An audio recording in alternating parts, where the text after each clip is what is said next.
Rovná, ako by malo vyzerať jazierko, v ktorom chceme chovať rybičky? Ako by malo byť veľké a hlboké?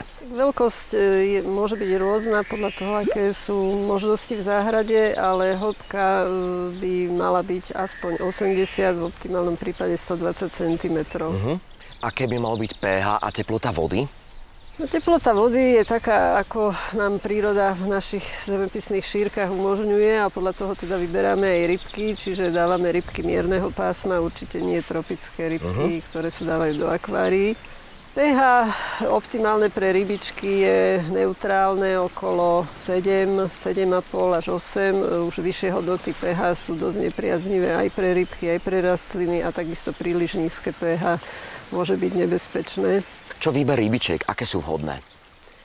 Rybičky najvhodnejšie pre záhradné jazierka sú karasy, ktoré teda nemajú chybu, neubližujú rastlinám, nerýpú sa v dne, čiže nekalia vodu, čiastočne požierajú riasy, nie sú príliš veľké.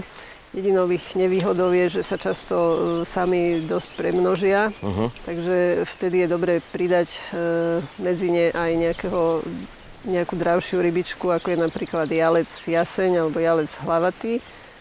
A tento nám bude držať troška tú populáciu karasa aj svoju vlastnú pod kontrolou.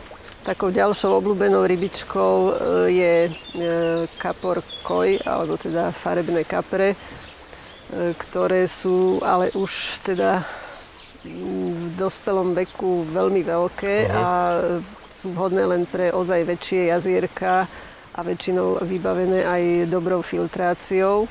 V menších jazierkách veľmi kalia vodu a znečistujú, takže tam to neodporúčam takúto rybku. Čím a ako často treba krmiť rybičky? Rybičky, keď je tá obsádka vyvážená, niekedy vôbec netreba prikrmovať, že to, čo sa v tom jazierku urodí, vlastne stačí na to, aby tie rybky tam fungovali. Keď teda chceme tým rybkám troška prilepšiť, tak môžeme použiť nejaké krmivo pre jazierkové rybky, ktoré dostaneme v predajniach s jazierkovými potrebami alebo v akvaristike. Sú to väčšinou rôzne plávajúce granule alebo vločky alebo potápajúce granule. Podľa toho, aké rybky máme. Keď máme rybky, čo zbierajú potravu hlavne z hladiny, tak sa použijú tie plávajúce. A pre tie, čo zbierajú potravu z dna, tak sa môžu použiť aj padajúce. Ako sa znášajú rybičky a rastlinky v jazierku? Väčšina rybičiek, ktoré chováme v jazierku, rastlinám neubližuje.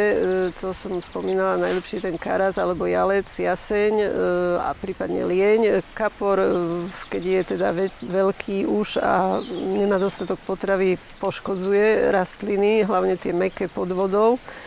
No a potom ešte je tam taká zaujímavá rybka, ktorá nám pomáha v boji proti riasam.